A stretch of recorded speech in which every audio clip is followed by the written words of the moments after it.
Okay, so Timmon has worked on all kinds of peace building projects and environmental projects all over the world, and has been researching this book his entire adult life, really. And he is part of the organization that won the Nobel Peace Prize for the Treaty on Corruption and Nuclear Weapons. And that was when I met him. Was that day that that treaty was agreed by 122 people, and it blew my mind. Countries. Come on, 122 countries, and I have been much more hopeful ever since, because that treaty was something I didn't know we could do so much about these problems. So, thank you.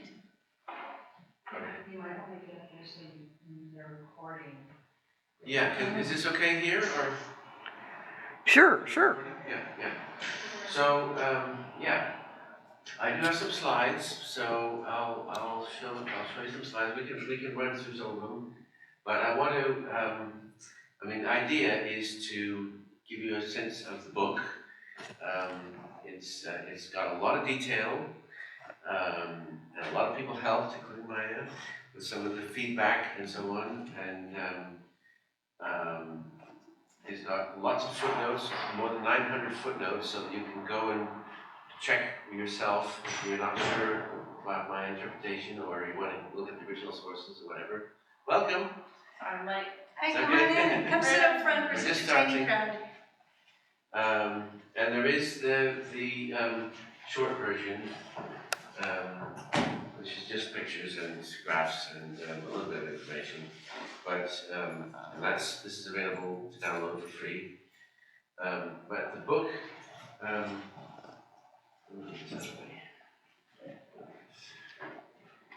So the book is really for activists. It's more like a manual with lots of information, but also as accessible as we can make it, so that you can find your way through and look things up. It's kind of an index and everything. And we're talking about these two threats to humanity: climate and nuclear weapons. But what we can do about it, because we have to prevent extinction.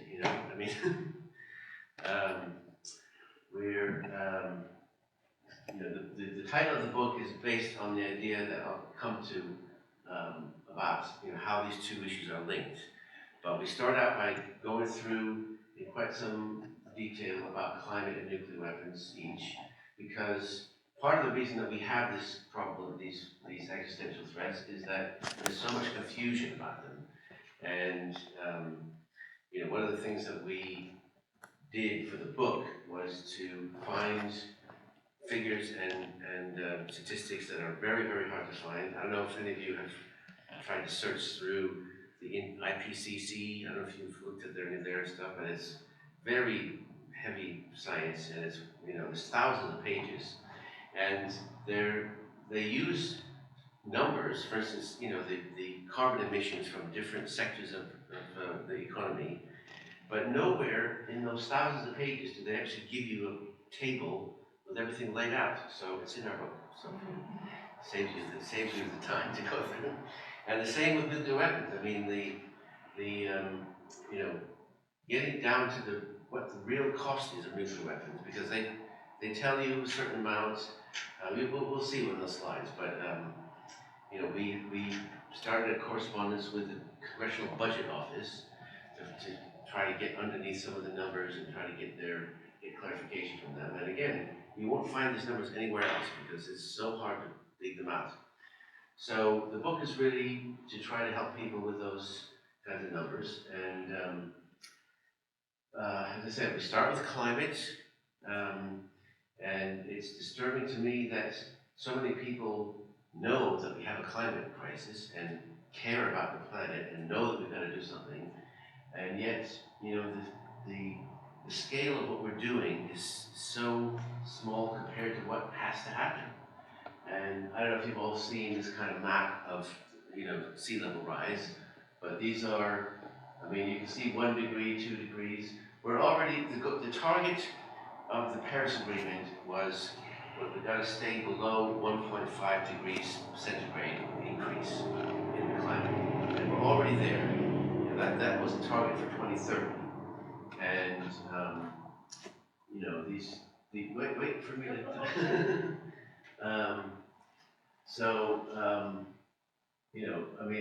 Miami is going to be underwater no matter what happens in the coming years.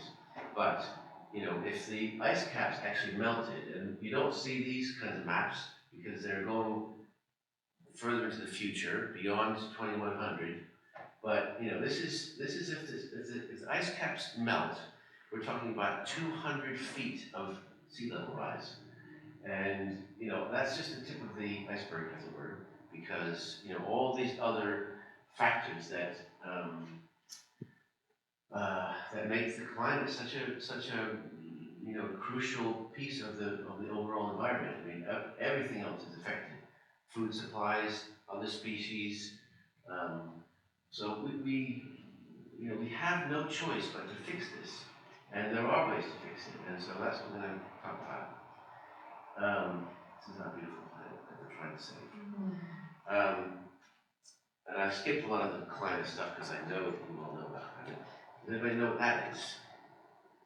That's a centrifuge of some kind. Well, it's the size of a bowling ball. That is called a plutonium pit, and that is the inside of a nuclear weapon. Oh, wow. And this size of plutonium is enough to destroy an entire city.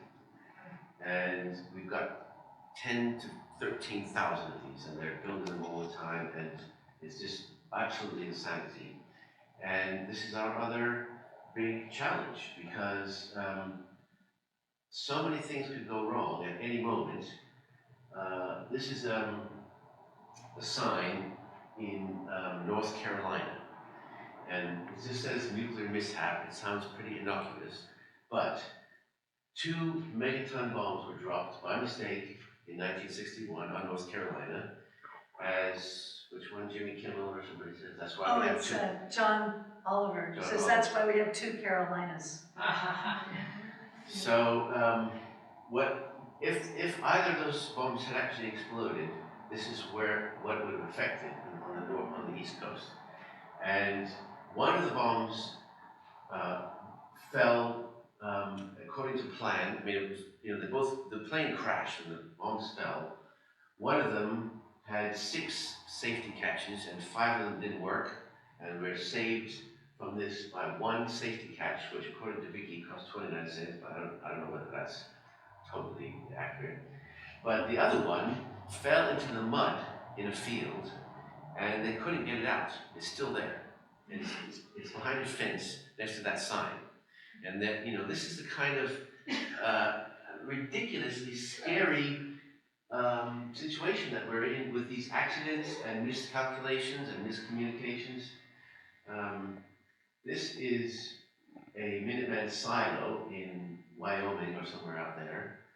And again, this was a while ago, but a workman was up on this top ring and working, and he dropped a spanner, a socket wrench,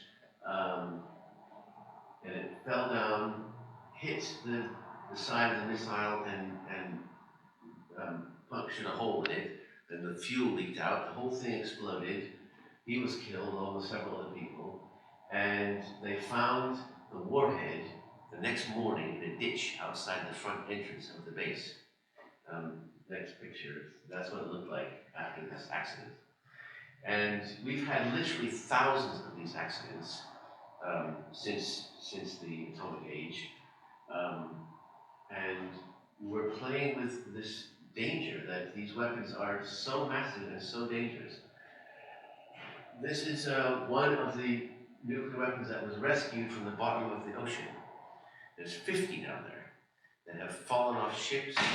We've seen a video of a plane with a nuclear weapon on it that rolled off an aircraft carrier and was never recovered. There's been some that have dropped from planes, crashed with planes, crashed with submarines. And it's not just accidents like this, but we have the theory that we have these weapons in order to protect us, and in order to protect us, we have to be willing to use them. And those of us who are old enough will remember the Cuban Missile Crisis, but this has happened more than 12 other times, including once that was way past the Cold War, in the late 1990s, when an accidental, I mean, a experimental rocket went with a satellite went off from Sweden, and it was heading towards Russia. And they notified the Russians ahead of time that it was just an experiment, scientific missile. But the person who got that message didn't pass it on to whoever was reading the radar screens and saying there's a missile coming towards us, And they went into red alert. They woke up the president in the middle of the night, and they were ready to launch missiles back. And this kind of thing has happened too many times. The head of the nuclear command during I forget what years, Lee Butler? Yeah, Lee Butler.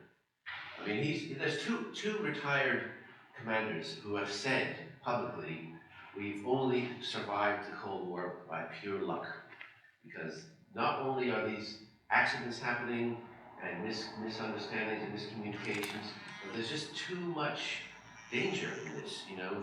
They're on hair trigger alert. They've got 20 minutes to decide whether one of these weapons is heading our way or not, and to fire back and so on. Which is why we have this situation now. I don't know if any of you have seen the Doomsday Clock unveiling. They do it every January. This was the one with Jerry Brown and the former Prime Minister of Ireland and so on. But they just as the climate scientists have been telling people for decades, we are at a serious, crisis with climate. The nuclear scientists have been saying the same thing, and they don't have the same statistical sort of database for that, but they use their best judgment to mark on this clock how dangerous it is. And at the end of the Cold War, the clock went way back away from midnight, and it's been creeping up ever since, and it's now closer to midnight than it has ever been during any time in the Cold War. And people just are sleepwalking towards this disaster. So that's why we're focusing on these two issues, because the dangers are there, and we know they're there, and we also know what has to be done about them. And we call it Warheads to Windmills because we can actually address both of them together, and we don't like killing birds, so we feed two birds with one stone.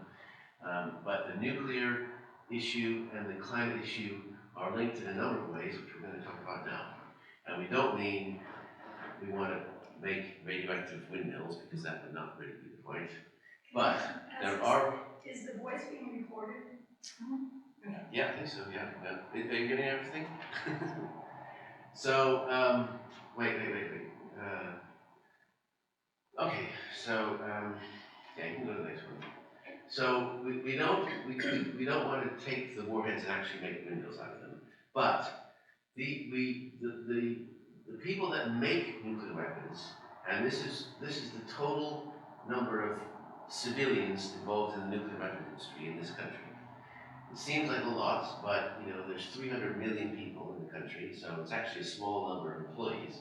But these people that work on nuclear weapons are some of the best scientists, engineers, technicians, experts on all kinds of areas that we need to help address the climate crisis, to look at how we, resource the materials without using child labor and destroying the environment, how we, can make windmills that don't kill birds, how we can build batteries, that are safer, and how we can move to electric aviation, and all these kinds of things that need research. They need the kind of expertise that we have in the nuclear weapons industry.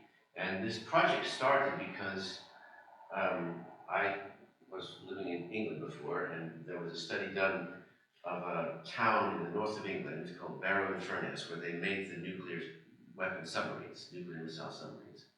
And the study showed that the not just the numbers of jobs and the types of jobs, but the actual skills that were needed to make a tidal barrage. So the first tidal power project in England was designed for that exact same area, and they needed people with, that know how to make turbines and marine technologies and working underwater, and all these things that were exactly the same for the nuclear submarines that they needed specifically for this marine turbine project.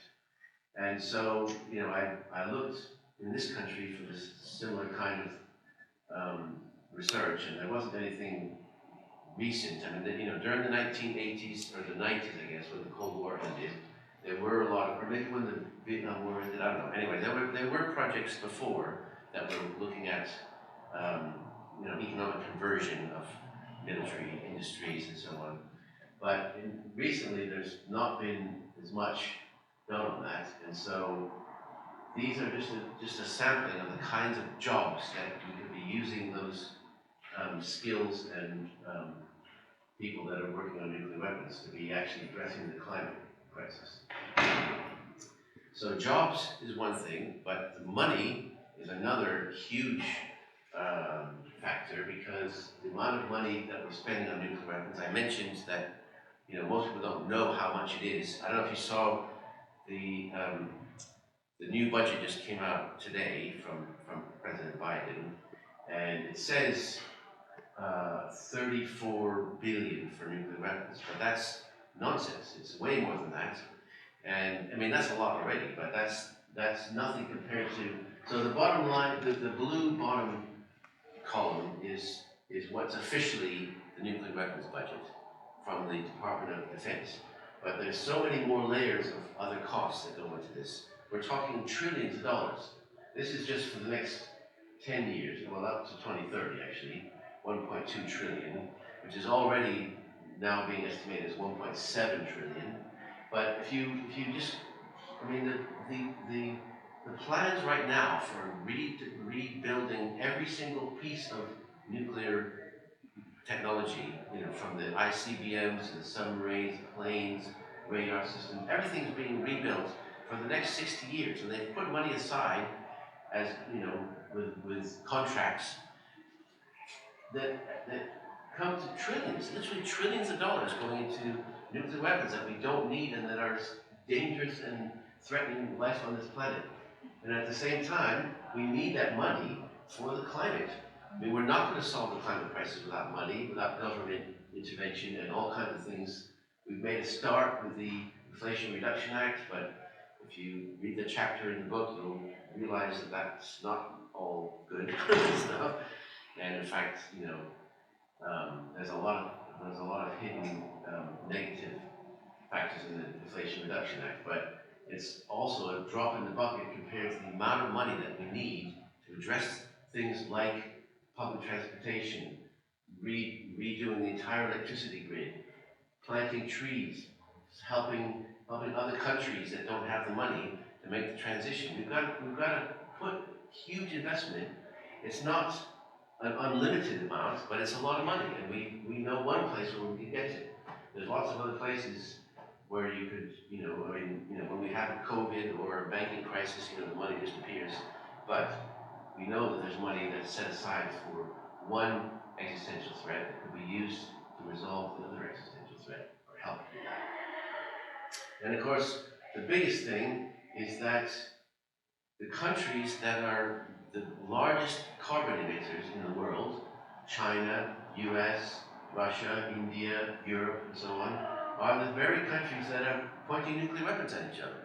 And unless we find more ways of cooperating and building relations, especially with Russia and China, then we're not going to solve the climate crisis or the nuclear crisis.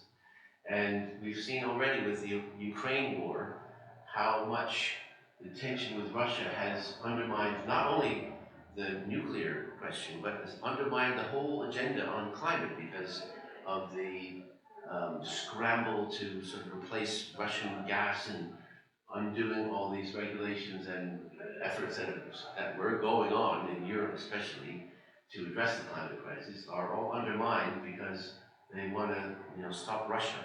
And the Inflation Reduction Act, ironically, the small print is all about making sure we don't help China with anything. And so, you know, the cost of solar panels and batteries and things are all skyrocketing because they all come from China.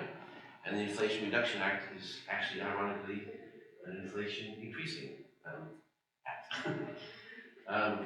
So, just to summarize, and I'm going to be very quick, but you know, we have these two, and they're not the only threats, you know, to the planet, but they're two very serious ones which we need to address, and they both need each other in order to be resolved. So let's keep going through there.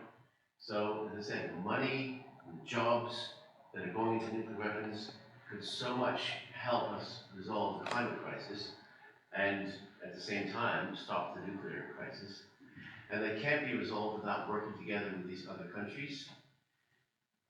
And they both require urgent, bold action and not just baby steps. And we, you know, a lot of the book is looking at other efforts that have been done, both for climate and nuclear weapons. So I don't know if you know about the Beyond Coal campaign, for instance, which was a big national effort to shut down coal plants. But what it involved was building gas-fired plants to replace them. So it was marginally better, but it doesn't stop the burning of fossil fuels. It just increases, and we're now getting all this gas infrastructure and pipelines and LNG and so on. And the same with nuclear weapons. You know, I mean, there have been, you know, we've reduced the numbers of nuclear weapons, but we haven't actually reduced the threat at all, because they've got the weapons that they most want, they're holding on to, and you know, the ones that were not that useful, they got rid of. So we've got to address these two threats, and the one thing that's preventing both of them and preventing all the other things that people care about, whether it's gun control or student loans or health care or whatever, is the corporations. And we know that the corporations, you know, get money from the government. In the case of nuclear weapons, they get money directly from the government, and they use that money to influence Congress, to influence re-election campaigns, to influence the media and us, to try to keep things the way they are. And it's just a vicious circle that's been going on. And you know, we have, I mean, Vicki likes to point out, you know, people talk about, you know, all the terrible things that other countries are doing, but this is the most corrupt country in the world when it comes to the way our government operates. Some of these companies are getting 1,000% return on investment from the way that they spend like $1 million lobbying Congress, and they get $1 billion back in contracts from the government. And it's such a corrupt system. But, and these are some of the companies, I'm sure you recognize many of them. These are the nuclear weapons companies, the main ones, and these are the main fossil fuel companies. And they, between them, we don't have as much control over what happens in Congress as they do. And if you've ever tried talking to your member of Congress, you'll probably agree. I mean, we've got a very small number of really great members of Congress, including Barbara Lee, who's nearby.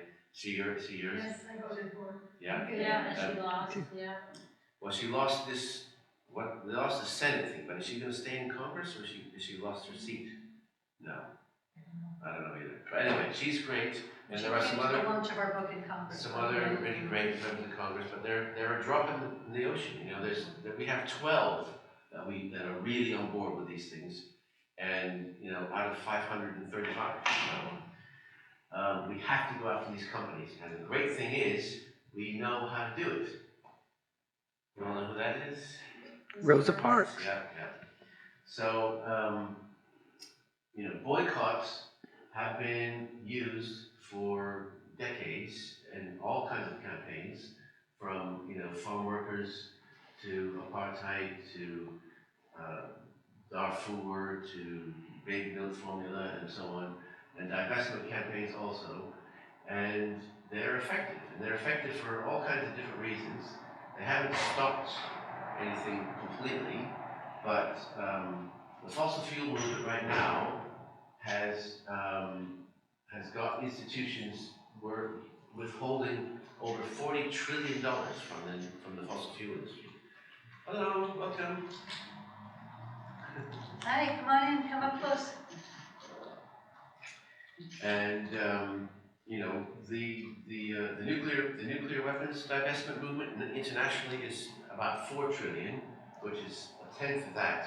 But these are having an impact, and the reason is that these companies do not like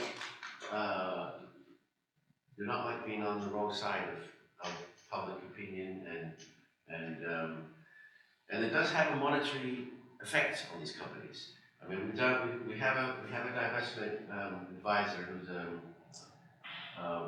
what's he called? He's a financial advisor. Financial advisor. Yeah.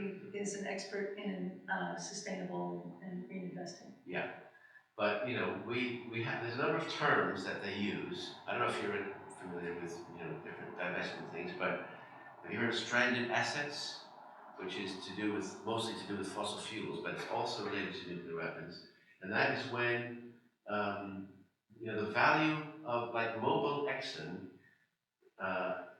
they have like $100 trillion worth of assets on their books because it's all in the ground. It's oil that's still in the ground that they own, and they can pump it out, and that's worth trillions, literally. So that's part of their value are these assets that they claim. But if the world says you can't pull those out of the ground anymore, then their assets are worthless. So, the same with the nuclear weapons companies. They're now investing huge amounts of money into new factories to make those plutonium pits, for example. They're investing in, hiring new people and equipment and all this stuff. And if the world says we're not having any more nuclear weapons, those assets become worthless. So there is a financial threat to these companies, which we can use, but there are many others, and one of them is the reputational risk, which is that, wait. I'm just skipping ahead because this goes with the No, please, Okay, sorry. I'll get to there. Okay, sorry. I'm just ad-libbing right now. Reputational risk is when, so the value of the company is also, I didn't realize this, but, like, Coca-Cola, for example, could say tomorrow nobody buys any more Coca-Cola. Their profit is zero. They're still worth trillions of dollars because of the brand of Coca-Cola. But the brand of Coca-Cola, or Shell, or Raytheon, or whatever, is not isn't worth the same amount if people don't like it anymore. And so the reputational risk has got a monetary value. And these companies know that, and they care about it, and they're worried about it.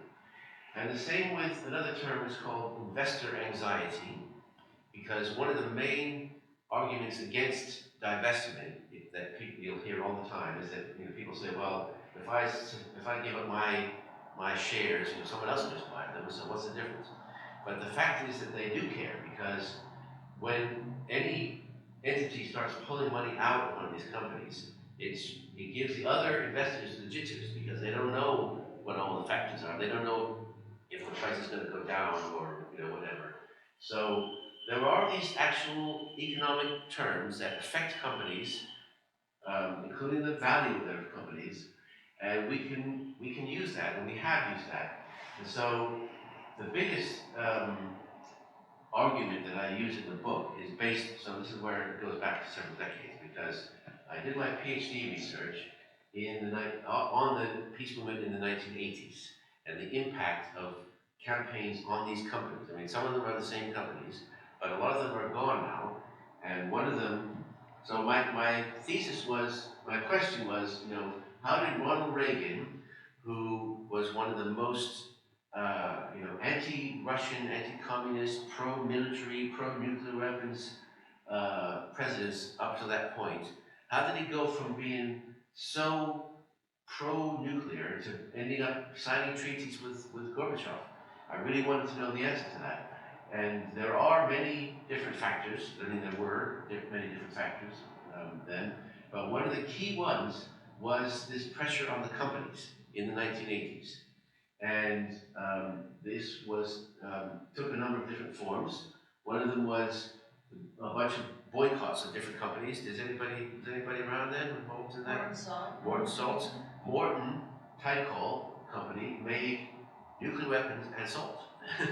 And people started boycotting the salt, and they didn't like it. General Electric made light bulbs and nuclear weapons. And there was a massive campaign to boycott GE light bulbs, and that had such a big effect on GE. There's a film about it, which we haven't seen, but somebody else told us about this. But it was a national campaign, and GE pulled out of the nuclear weapons business, and this is in the 1980s, and they publicly made this big statement, we don't have anything to do with nuclear weapons. They put ads in the paper and so on. And if you go to General Electric today and look on their website, I mean, if you Google General Electric nuclear weapons, you'll get this page which says, "We do not manufacture, assemble, sell, or service cluster bombs, landmines, or nuclear weapons or components." And they still say that because they care about their public reputation, and they didn't like the fact that they were up against this huge stigmatization of, shaming of being involved in the nuclear weapons business. And companies like that wanted, the nuclear weapons business was a smaller part maybe than their light bulbs, but whatever. They don't want to be associated with something that people don't like. And the real impact in the 1980s was, these are the 200 or more cities and towns and counties. Marin County was one that passed very strong nuclear-free zone. I mean, some of them were just resolutions saying, we don't like nuclear weapons. But some of these were very powerful statutes and ordinances that said, we're divesting from these companies. We're not going to allow city contracts with these companies. We're not going to allow them to pass through our town or whatever. And some of these, like Oakland, there's a whole story about Oakland, which is quite interesting, but I won't go into that unless you want to talk about it after. But Oakland still has that. They have any company that wants to do business with the city of Oakland has to sign an affidavit saying that they have nothing to do with nuclear weapons. New York City just has divested from nuclear weapons and fossil fuels. You okay? Okay. Maybe she's in the wrong place. So we have these tools: boycotting, divesting, shaming these companies, putting pressure on them, and that's our way to reach the politicians who You're gonna basically send it to these companies Cheryl? own. And we've been doing that for decades, Okay. including about nuclear weapons and climate. We're not there yet, but we now have a new secret weapon, which is what we're hoping will make the final difference, and that is, in the case of nuclear weapons, the nuclear ban treaty. So, which means that we're not doing this just on our own. Like in the 1980s, it was U.S. peace movement campaigning and trying to put pressure on these companies. But we now have an additional, I mentioned reputational risk, but this is now a new addition, which is legislative risk, which means that these companies are potentially breaking the law, even if it's in another country. If they're potentially breaking the law, that again has a monetary value to the company. They're at risk, and their lawyers are saying, you could face fines, you could face prison sentences, you could definitely face lots of legal costs. So they have to think about all these extra factors. And the nuclear ban treaty, these different colors represent different stages of connection with the ban treaty. The blue are countries that have the president or the prime minister has signed the treaty, and then a Congress or a parliament has ratified it, and it's now entered into force in those countries, and they have to start implementing it. The green ones are in the process still of ratifying, but you can see, large parts of South America and Latin America and Africa and Southeast Asia and so on are on board with this treaty and moving towards completion. The yellow are countries that signed the treaty but haven't signed it yet. I mean, what did I say? They voted for the treaty, and they keep voting for it in the UN, even just in December. So 122 countries voted for the treaty, 90 have signed it, and 93 have signed it, and 70 have ratified it. So everything to do with nuclear weapons, everything, including financing, is illegal now in 70 countries and counting. And then the orange, yes. And the orange countries are the most interesting because they're close military allies of the U.S., including NATO countries in Europe, Australia, Canada, and Japan, and so on. And these countries are under enormous pressure to sign this treaty, not only from public opinion, but also from their parliaments. They just had elections in Australia last year. The Prime Minister of Australia has signed a pledge to support the treaty. His party, the Labour Party, has voted for Australia to join the treaty. So it's only a matter of time before Australia's in. And countries like Spain and Germany, which are, Germany especially is absolutely critical. They don't have their own nuclear weapons, but they have US nuclear weapons in Germany. And the people in Germany do not like them. 93% of Germans want their country to sign the treaty and get rid of the US nuclear weapons. And the government of Germany is now a coalition government, as in Spain. And the coalition is made up of different parties, including the Green Party, the radical socialist parties, and so on. And their agreement, the coalition agreement, includes signing the treaty, the nuclear ban treaty. So they haven't done it yet, but both Germany and Spain are committed to that. Italy has more than 200 parliamentarians who signed this pledge, and so on. So these countries are moving in the direction of being part of this treaty. Now, why does that matter, and why does that have anything to do with the companies? Well, this is my favorite clause in the treaty. It's called the assistance clause, and it's in other treaties, and so we know exactly how countries handle it, and it prohibits any country from assisting, encouraging, or inducing in any way anyone to engage in any activity that's prohibited, which means everything to do with nuclear weapons is prohibited. So any form of assistance, which includes investing, loaning to these companies, doing business with these companies, those are prohibited. Now, the countries that are in the treaty already have to then implement this in their own national legislation, and we're pushing them really hard to do this.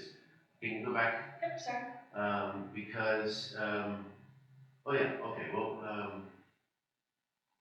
this is important because, this is a bit, because the nuclear weapons companies, so there's about 20 to 24 companies that we're focusing on in the nuclear weapons, not just US companies, some of them are European, some of them are even, one's Russian and a couple of them are Chinese and Indian, so they're involved in the nuclear weapons business, and they're potentially operating illegally in these countries that are in the treaty.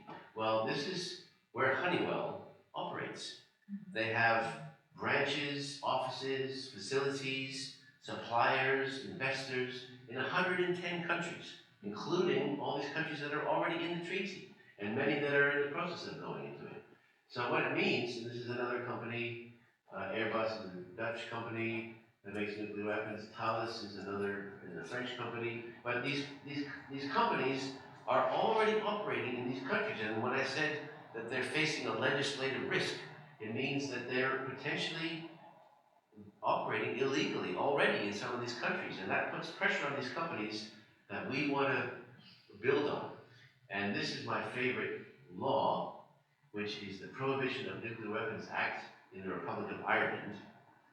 And it prohibits everything to do with nuclear weapons, not just in the country, not just by the country of Ireland, but by anybody in Ireland, including companies, including the officers of companies. So in Ireland, if you if you have anything to do with nuclear weapons, you are potentially facing a fine or B, imprisonment for life or such lesser term. So even if you're a prison abolitionist and you don't like the idea of the people being in prison who are in there at the moment, I personally love this law, which would put the people who are threatening the planet into prison, potentially for life, which is a pretty strong penalty. And you know, this is the kind of threat that's being placed on these companies, which we can build on to really put the pressure on them. So we're almost done. There's not only a nuclear ban treaty. There's not a fossil fuel treaty, but there's going to be one. So this, you can't see the countries that support the treaty right now because they're all small island nations that are going to disappear in climate change. So the only one you can see there is Colombia, but there's actually 12 other countries that currently support the fossil fuel treaty that would potentially have the same clause in it, and would you have to be able to put the same pressure on the fossil fuel companies that we're talking about with the nuclear weapons companies. The Beyond Oil and Gas Alliance, I don't know, does anybody know about that? It's a step towards the fossil fuel treaty that's already in existence, and if you look on the west coast of the US, you can see that California is actually a state that's allowed to be in this alliance with other countries. So California is already, you know, on board with this, and it's committed to the elimination of the banning of fossil fuels. So we're working towards that. There are many more countries that are making, you know, moves and statements and so on in that direction. But as you probably know, the Paris Agreement doesn't even mention fossil fuels. And until last year, I think, the COP27 was the first time they even talked about fossil fuels. And you probably saw in the most recent COP, they couldn't bring themselves to say, we have to phase out fossil fuels. They had a big argument about the wording because these companies are so powerful, even within the climate negotiations, you know. But we're moving in this direction, and this is going to put additional pressure on these companies. So, in conclusion, we all want to move towards a world that's safe for our children and our grandchildren in the future, without nuclear weapons, without the burning of fossil fuels, and all the other things that we want to be working on. But it's not enough just to have that as a dream. We need a dove with teeth. That we can actually use. You know, we need to put pressure on these companies. That's how we're going to get this to happen. We need to really step up our game and really put pressure on these companies through divestment, with these treaties, boycotts, and so on. And that's what the book is basically about. And we've got a campaign around it, and we have a coalition now with more than 30 or 40 organizations that are working together on climate and nuclear weapons to try to put this pressure on the companies. So, in summary, our goal is to get individuals, schools, colleges, faith communities, hospitals, towns, counties, and ultimately states to do the divestment. I don't know if you've heard of fossil and fissile divestment, but that's a movement to get nuclear weapons and fossil fuels divested, which New York City has done. Boycotting their products, refusing to do business with them, especially cities and other big entities, and stigmatizing and shaming these companies with, you know, writing to them, talking to them, shaming them on social media, going to their offices, doing what we can to raise the profile of these companies having to do with threatening the planet. So that's basically the presentation.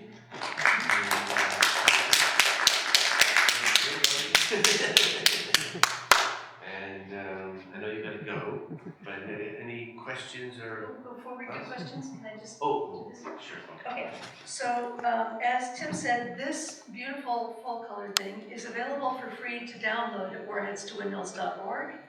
And we don't have enough copies here but if you want a bunch of them, if you want 5 or more, let us know and we'll mail them to you. And this is, and the book is for sale over there for $16.99. And this is something I just want to give all of you. It's an action set. And it also shows how many, who's in the Warheads Windmills Coalition so far. So you can see that there are a bunch, but we're hoping to build it really big and have need pages and pages to have all the coalition members. So if you're a member of an organization that works on peace or climate or environment, you might want to be part of this coalition, because the mightier we are, the more we are, the mightier we are if we can work together on coordinated efforts. And some of those coordinated efforts are still being, created, but some of them are already, some very clever things are already in place. So this is a present for each of you. It's a bookmark that you can use on any book you like. It's especially nice in the book that it matches. But there you go. And the book is also available if you order it from your local bookshop, if you order it from bookshop.org. It's great to write reviews, send us blurbs, anything you can understand why we want to get this tool into as many hands as possible, because it has really valuable ideas in it, really valuable analysis, numbers, like Tim said, that are really hard to find anywhere else, which shouldn't be the case, but it is. There you go. I have a question. I do a question. I'm curious how you see the current campaign for boycott and divestment in Israel and like a whole country of Israel that's different than divesting a particular company that has connections, divesting in a country. And I've wondered a lot about that because like not everyone in Israel supports the genocide in Gaza, right? And I'm curious if you have thoughts on like the impacts of that campaign and Yeah, well, I didn't mention that as one of the examples because it hasn't been as effective as we would like. It's been going a long time. The BDS, I don't know when it started, but it's been a while though. It's been a while, and like you say, it's a little bit complicated trying to boycott a whole country. Originally it was to boycott products from the West, from the illegal settlements. Which was a bit more specific, and there were specific companies and so on, and it's become much more general. And I think it has been effective to the extent that Israel doesn't like it for sure. But it's complicated, and so we use the BDS initials, but we talk about boycott, divest, and shaming.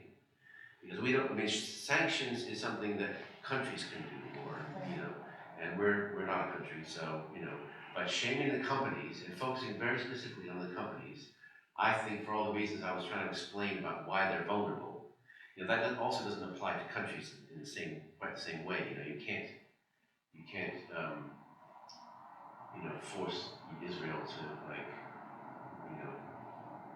be worth less money, or you know what I mean? It's more complicated. But there's lots to learn from all these campaigns, and there's definitely a whole history of the BDS movement, which is critical for learning some of these lessons. But in terms of what's happening right now, it's hard to know what. I think the pressure on U.S. on the president and on U.S. Congress has been the most effective thing.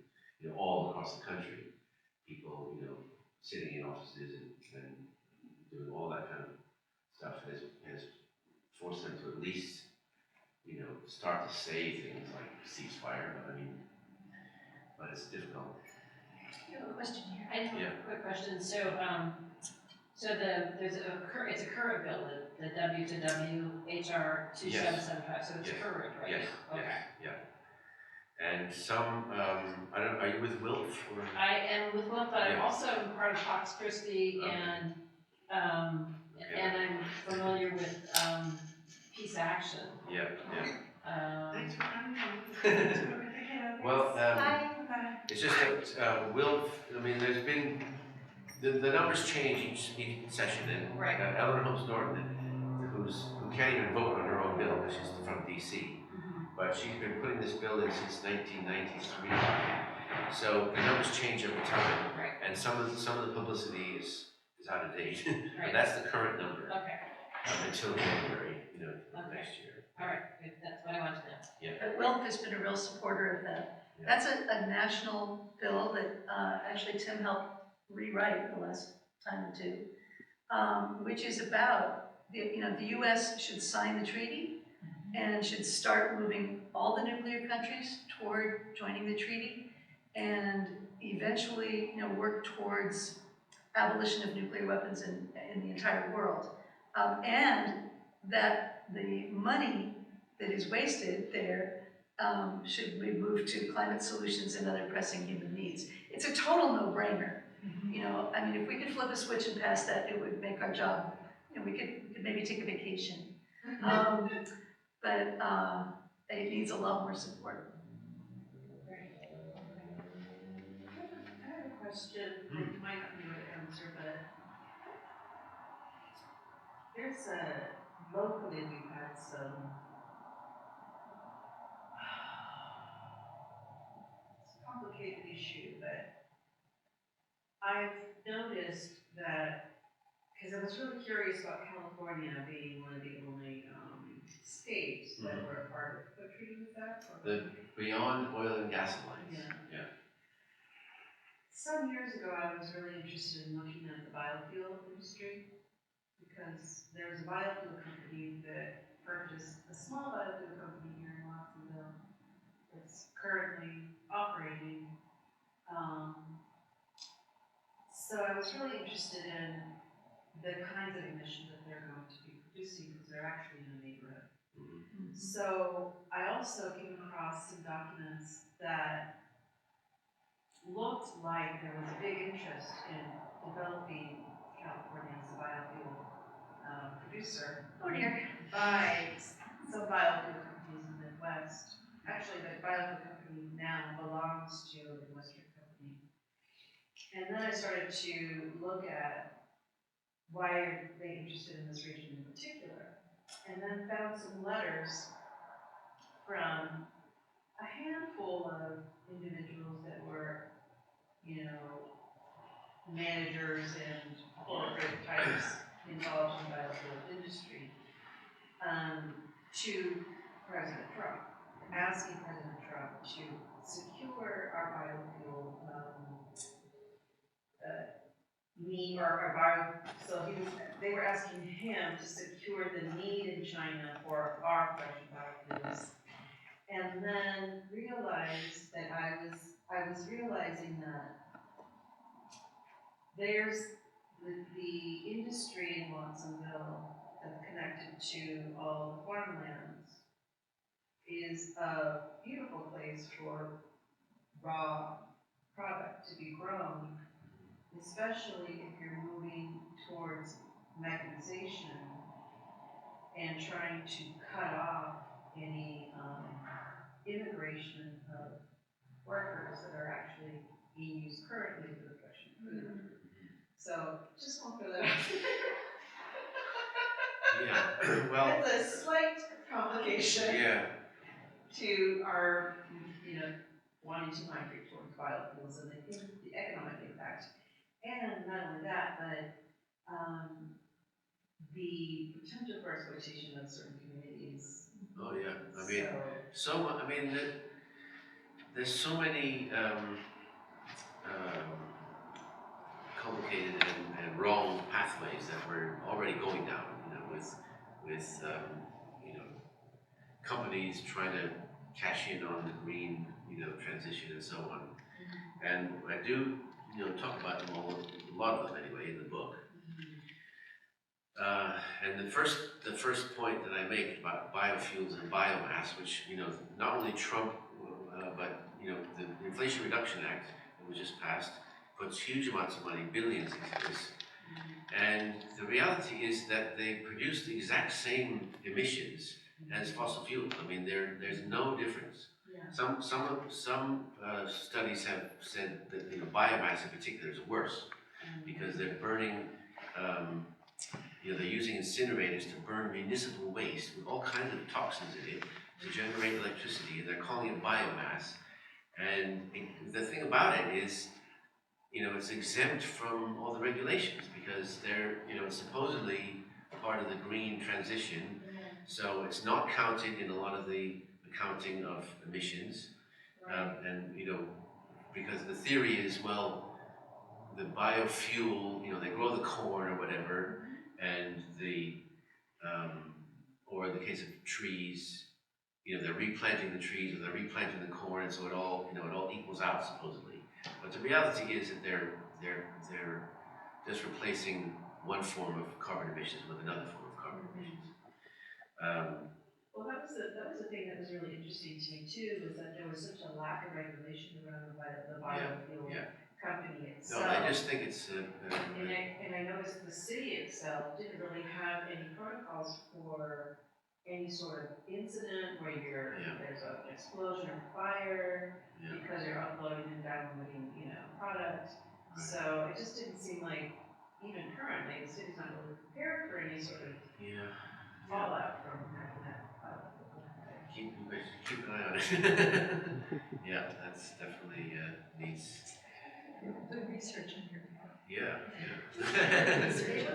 was fun. That was investigative. Yeah. Very. Well, we have a biomass plant near us in a poorer part of Massachusetts, which is all brown and black communities. So they put them there. It's the highest asthma rate in Massachusetts because it's producing all these, not just the smoke and the carbon, but all these other things that are bad for you. Yeah. So. Well, the cancer rates are already incredibly high in cities like Windmills because of all of this. So to add another, hazardous waste dump here, near an already suffering community seems really atrocious. Well, thank you. Yeah. I mean, Any other questions the thing or that thoughts? comes up for me in this is that we should, or if you're interested, you should do a workshop. It's a little bit longer, and to really dig into some of your methods. Because I mean, I got a really great view of the work, and we've had occasions where we've had workshops where people are just coming in to learn to actually get into the work itself. Yeah, well, this was meant to be a book talk, but yeah, we want to get people active, and we did do a whole series of workshops around the country before this, before COVID, and for instance, we got people, we brought envelopes and stamps and everything, and people wrote letters to these companies right then and there, and we had a big campaign about Honeywell, which did I mention about this campaign? No, you didn't. No. So everybody was writing to the CEO of Honeywell, whose name is Darius Adamczyk. We know him pretty well. She's met him. Because loads of people have Honeywell thermostats. I mean, you might have one in the back there. Yeah. And we were, and it doesn't matter if you do, but the point is to say, well, we're not going to buy another one from you if you are making nuclear weapons. Yeah. And we had thousands of people did this. And then we found out that Honeywell sold their thermostat division, which wasn't what we wanted, but we were obviously pissing them off. But you had a result, what did you expect? We had a result. And we don't know if it was us, but I mean, they still make lots of other things that we can boycott, but they don't make thermostats anymore. The thing about boycotting most companies is most of them don't make consumer products. We don't have salt that we can boycott anymore, light bulbs. And we need bigger entities to be doing that boycotting, like cities, because they do buy the same stuff, infrastructure projects, IT, police radios, bridges and airports and things like that, so bigger entities do buy products from these companies. So if you boycott at the level of a city, a state, a county, something like that, that's really juicy.